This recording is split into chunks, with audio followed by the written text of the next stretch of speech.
Monica Alba is at the White House. Garrett Haake joins me from the Capitol. Monica, let me start with you. Any White House response to the decision to invite Hunter Biden to the state dinner? Well, we did ask about it in the briefing earlier this afternoon, Chuck. We actually pressed them on a number of questions related to Hunter Biden and all these developments over the last couple of days with respect specifically to him attending the same state dinner that the Attorney General was also invited to and did attend. The White House said simply he is the president's son, that the president has every prerogative to invite members of his family to an event such as this one, and that is what he did. I specifically asked White House Press Secretary Karine Jean-Pierre whether the president spoke to Attorney General Garland last night, because as we know, in the last couple of weeks or so, not just with the news of this plea agreement deal with his own son, but the indictment into former President Trump after that, President Biden vowed essentially not to speak to the Attorney General about any of these kinds of cases that are so sensitive within the Department of Justice. And Karine Jean-Pierre told me, I can't tell you whether they spoke or not. She said she wasn't privy to that kind of information and didn't know everybody the president spoke to last night. So that just gives you a little bit of a window into, if nothing impropriety-wise, just the optics challenge here. The fact that the president's son was at this dinner, which for all we know, this was long planned. And then when the development in the news came a couple of days ago, they decided to just stick with the plan. But we did press them on whether any consideration or discussion was had about what it might look like, what questions it might raise. And the White House didn't want to get into any of that, essentially defending the president's decision to have his family there, saying there's no issue with that, and not wanting to really go beyond or answer more questions. Is there... have you had any indication where White House staff has tried to intervene here? So this is something that dating a long time back, for years in this circle, we know that the president has, of course, had such a complicated feeling and approach to how the media and others have reported on Hunter Biden at what many would say were some of his lowest points in his life, and that the president maintains he's incredibly proud of his son. And in fact, in the White House, in terms of trying to answer some of this a little bit, they said they weren't going to comment on this at all earlier in the week, except to say that the president and First Lady love Hunter and that nothing else was going to be said. And now today they are putting out an additional statement that I think speaks to this question a little bit, which is reiterating some of that, but now trying to say very plainly that the president has never done any kind of business with his son, and that the Department of Justice remains independent here, as has been in this case, that the White House was not involved. But more than anything, they're proud, they maintain and say that the president feels the way that Hunter has rebuilt his life for him is an incredible source of pride that he's going to continue to talk about and tout. Monica, one place to start, has there been any thought of either Hunter Biden or through Hunter Biden's lawyer that he say whether or not those phone calls and text messages that are quoted by him, that when he referred to his father, do we know whether his father was actually in the room?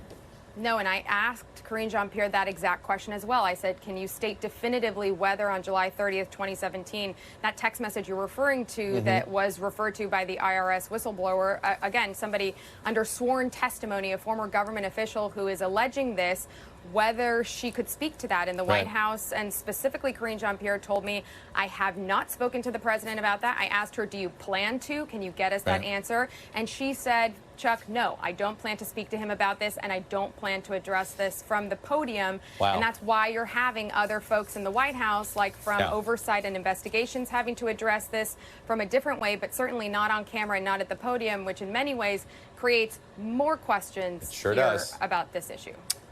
Monica Alba, really nice work there today. Thanks very much. Let me move over to Garrett Haake. Garrett, you know, for the longest time, all of this whistleblower talk, you know, it was not clear whether there was there. These transcripts, who these people were, the second whistleblower, these look pretty credible. What kind of reaction have you gotten on the Hill today? Chuck, it's kind of ironic because I think, as you point out, the various oversight efforts by different Republican House committees to find a handle on a Hunter Biden scandal that would really break through have been pretty weak. They've frankly been pretty feeble at times. They've got more of the goods here than they have elsewhere. And again, that's a very low bar. But what they have here, sworn testimony from serious people, current IRS officials, one of them quite senior, making these allegations. Ironically enough, these claims haven't gotten the same kind of breathless treatment that some of the other more fantastical claims that have amounted to less have from Republican lawmakers. Yeah, this has nothing to do with Ukraine. This has nothing to do with China, right? This goes back to just simply what he was doing with his business, right?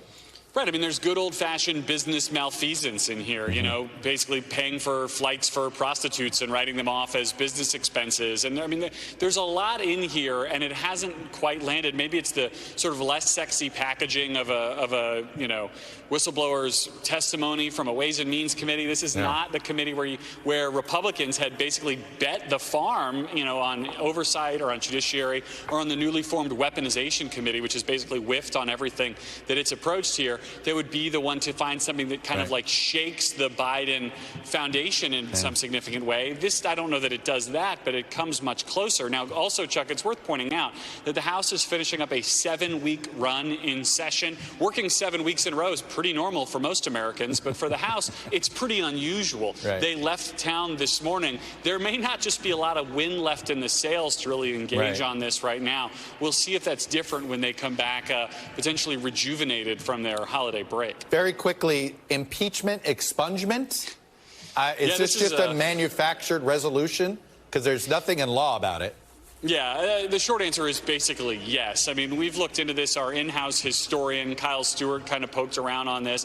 The House can pass a simple resolution which says we don't think Donald Trump's impeached anymore. But as another colleague from another network put it up here, you could pass a resolution expunging Tuesday from the calendar this past week. It doesn't change the fact that expungement, that Tuesday happened, right? Like, we all saw it. We all lived it. The former president went on trial twice.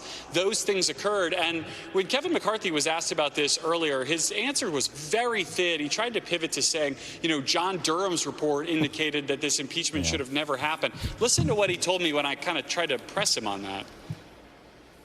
In what way does Durham indicate the impeachment shouldn't have happened? Exactly what he said. That he said they shouldn't have gone forward with it based upon the information that they had, that they knew the information wasn't true. Donald Trump wasn't impeached on anything related to Durham. He was impeached on the Ukraine, and he was impeached on January 6th. It had nothing to do with Durham. Now calm down. You found from every action of what they've taken, especially Adam Schiff lying to the American public, I think it is appropriate, just as I've done before.